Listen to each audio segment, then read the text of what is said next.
Todo tuyo, que nos quedan 9 minutitos de programa. Bueno, muchísimas gracias. Elegí para esta noche hablar del 17 de octubre con datos duros, así que vamos a viajar un poquito por la historia argentina. Más que nada, después les voy a devolver a modo de síntesis una pregunta más romántica, pero un poco la idea es desromantizar el 17 de octubre, ¿sí? Entonces, ¿qué es lo que pasó ese 17 de octubre allá hace tiempo? 1945. Exactamente. 2 años antes de este hecho histórico, un golpe de Estado encabezado por el general Arturo Rawson puso fin al gobierno de Ramón Castillo, seguido por el fraude electoral. Al iniciarse el gobierno militar de Rawson, el movimiento obrero se encontraba dividido en 4 centrales sindicales, que eran la CGT-1, la CGT-2, la FORA y USA.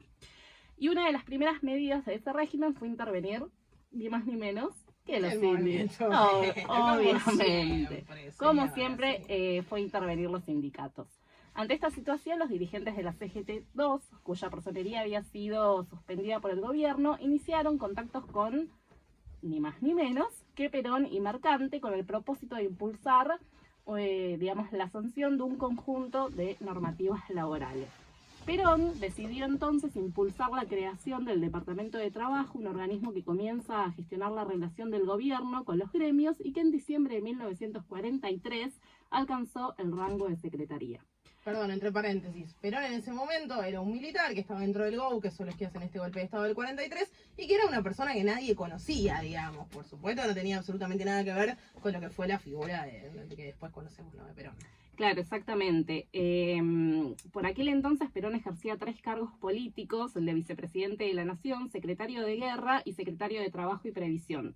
Todo esto obviamente que lo llevó a concentrar muchísimo poder político, algo que al resto de las fuerzas les molestaba y muchísimo. Con su gestión, Perón ganó el apoyo de los gremios que avalaban su eventual candidatura presidencial, lo que generó obviamente recelos de toda esta alta oficialidad del ejército. Bien, a principios de octubre de 1945, el ministro de Guerra, el general Eduardo Ábalos, cabeza de los sectores conservadores del ejército, planteó la detención de Perón y la convocatoria de elecciones. Presionado por esos sectores, el presidente Delmiro Farrell ordenó el 12 de octubre la detención de Perón y su traslado a la isla Martín García. 3 días después, el gremio azucarero se declaró en huelga para reclamar su liberación y un día después los obreros de la carne de las localidades bonaerenses de Berisso, Ensenada, se adherieron de forma masiva a la protesta. Las acciones obviamente se multiplicaron en fábricas, talleres de Avellaneda, Lanús, Valentina Alsina y barrios obreros de Rosario. Hoy está presente Zona Sur. En todos lados. Ante la marcha de los trabajadores que venían desde la zona sur del conurbano, ¿qué hizo la policía? Resolvió levantar los puentes sobre el riachuelo, pero la gente se la buscó para cruzar de igual manera en balsas, nadando, por su afán de llegar al centro porteño. La multitud obviamente era imparable y en las primeras horas de la tarde colmó por completo la Plaza de Mayo, donde los manifestantes se refrescaron los pies en la fuente para mitigar los efectos del calor. La foto famosa. La foto famosa que la nombraron como el aluvión zoológico, ni más ni menos que para estigmatizar a esos trabajadores movilizados. Pasadas las 23 horas desde el balcón de la Casa Rosada, Perón habló a la multitud y en este hecho, mejor dicho, inaugura esta liturgia de su movimiento, que una de las cosas que también les pide, y esto me hizo acordar mucho la desconcentración del último recital de La Renga, cuando Papá Chizo nos pide que desconcentremos en paz y nos pone musiqueira. Que nos vayamos tranquilitos. Bueno, ese día Perón con la masa hizo exactamente lo mismo. Le pidió a los 300.000 trabajadores congregados en la Plaza de Mayo que salieran en paz. Pero Perón. Entre paréntesis, no sé si esto le ibas a decir, pero Perón estaba preso en Martín García, como dijiste, que en ese momento funcionaba una cárcel, en toda una tramulla en la cual él se hace pasar porque tenía una enfermedad, llega al hospital militar. Ya la figura de Evita estaba como muy presente ahí en el medio, llega al hospital militar haciéndose pasar porque supuestamente tenía una enfermedad, no sé qué, llega por eso al hospital militar y por eso puede llegar a Buenos Aires, digo, porque obviamente desde el gobierno de facto de Farrell y todo lo que estaba sucediendo en ese momento no querían saber nada con que él apareciera. Exactamente, y no solo que Evita ya para ese entonces estaba muy presente, sino también que cuando se corre el rumor de esta presunta detención que iba a ser inminente, en unos días nomás, él y Eva se van a la isla del Delta. Entonces ahí es donde los agarran y se los llevan a la isla Martín García.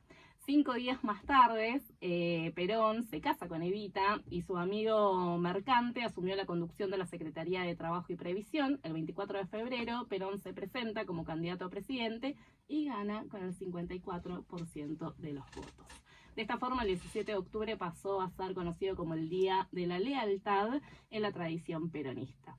Lo traje porque me parecía importante hacer todo este recorrido con los datos duros, saber, digamos, cuál era su participación dentro del ejército, qué pasaba con el resto de los oficiales, digamos, de la rama mucho más conservadora, y un poco reivindicar todo este poder bien usado, digamos, en pos de del polo obrero, ni más ni menos, y porque también se levanta como todo un reconocimiento y no es simplemente una romantización de salir a movilizarse porque sí, sino que también es el reconocimiento de todos los derechos consagrados. Sí, porque en todo ese tiempo que Perón era secretario de Trabajo, cuando todavía no era un ministerio, digamos, él lo que logra, a partir de tener un tipo absolutamente carismático, ¿no? Más allá del tinte político que cada uno pueda tener, un tipo con un carisma muy grande, él lo que logra es un poco unificar a todo lo que es el sector obrero y empezar a darle a todo ese sector que en ese momento estaba más que nada copado por lo que era la franja más comunista o anarquista, otro tipo de identidad dentro de lo que, bueno, después iba a ser el Partido Justicialista, obviamente lo que fue el movimiento peronista. Pero a partir de eso, o sea, los obreros llegan a esa Plaza de Mayo, ese 17 de octubre, un poco defendiendo todo lo que se les estaba dando por primera vez, encauzado dentro de un gobierno. Si era un gobierno de facto, y ha habido este personaje como Perón, que después obviamente gana las elecciones al año siguiente, de 46, es la primera persona, digamos, que le da como un poco un cierre y un curso a lo que era el movimiento obrero, que hasta ese momento estaba un poco dando vueltas por un montón de facciones, y donde este ala conservadora era tremendamente dura sobre el movimiento obrero. Por eso la gente también va de esa manera masiva el 17 de octubre a Plaza de Mayo a defender a quien en ese momento era su líder, que no era más que el secretario de Trabajo, que les había dado por primera vez un montón de derechos y esa cierta identidad a lo que era, digamos, la el movimiento obrero. La Estamos identidad hablando y la personería para el resto de los sindicatos que hasta el momento no lo eran como tal, digamos. también un contexto histórico en el cual se estaban empezando a crear las fábricas, posguerra, o sea, todo un momento donde la Argentina sí o sí tiene que generar una industrialización por sustitución de importaciones, como se llamó, que era el ICI,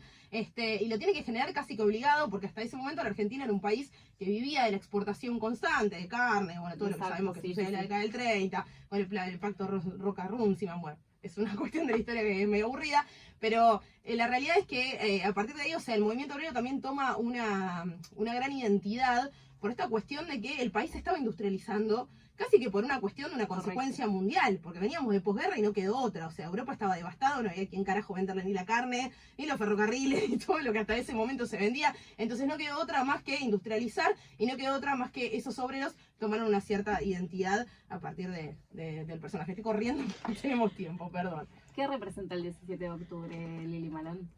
El 17... En lo personal. Es muy difícil, yo soy muy peroncha.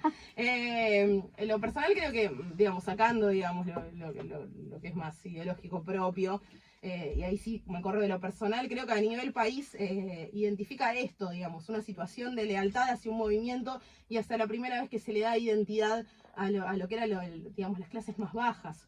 Que en ese momento también el obrero tomó una participación muy grande y que a partir de ahí también esos hijos de obreros pudieron estudiar, pudieron tener un montón de acceso a cosas que hasta ese momento eran solamente de gente de muchísimo dinero y que la gente que venía del sector obrero, de los sectores bajos, no tenía posibilidad ni de tener una máquina de coser ni de tener para morfar a fin de mes. La famosa democratización del goce de los derechos. Exactamente. El 17 de octubre es un poco eso, es un hito en la historia por todo lo que le dio a la población y a la población más vulnerable. Exacto.